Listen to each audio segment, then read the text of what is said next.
નગરી શિરડીની અંદર બધાએ જવાનું છે, પણ 20 તારીખે સાંજે આપણે બધા નીકળી જવું અને ગોદાવરીમાં સ્નાન કરીને પછીથી શિરડીની પરિક્રમા એ ખંડોબાના મંદિર છે ત્યારે શાંતિથી થશે. એમ તો 13 તારીખે જ એ પરિક્રમા છે, પણ ઉજ્જૈનમાં તે આસાની અંદર ભીડ બહુ હોય એટલે આપણે થોડી લંબાવી દીધી કે જેને લીધે બોર્ડની પરીક્ષા પણ પૂરી થઈ જાય. એટલે 20 તારીખે સાંજે નીકળવાના છે. નાસિકની અંદર એ રામની ભૂમિ પર સ્નાન કરીને પછીથી સીધા ખંડોબા મંદિરે અને ત્યાં પેલા બાબાના નગરીની એ મોક્ષની નગરીની પરિક્રમા કરવાના છે.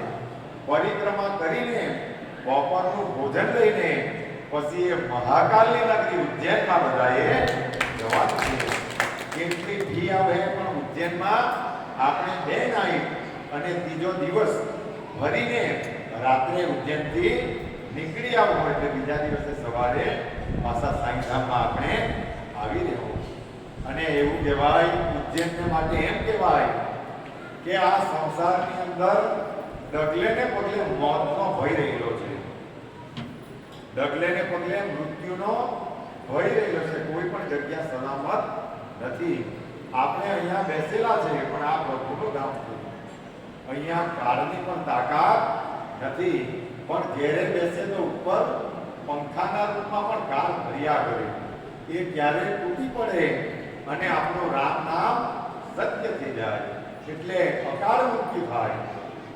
રોજ ને રોજ આપણે રોડે જઈએ અને ક્યારે સામેવાળો ગોવંડર આમ કરી દે અને આપણું રામ નામ સત્ય થઈ જાય.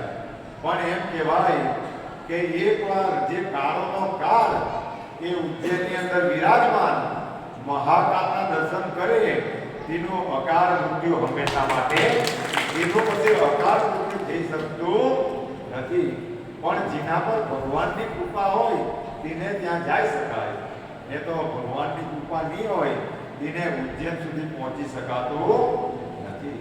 અને ઉજ્જૈન માટે બીજી પણ એક કહેવત છે કે તમે એક મૂડી લઈને એ ઉજ્જૈનમાં દર્શન કરવા માટે નીકળે, એક એક દેવતા પાસે એક એક ચોખો મૂકે તો તમારી ગુણ પૂરી થઈ જાય, પણ મંદિરો ત્યાં પૂરા થતા એટલા મંદિરો છે.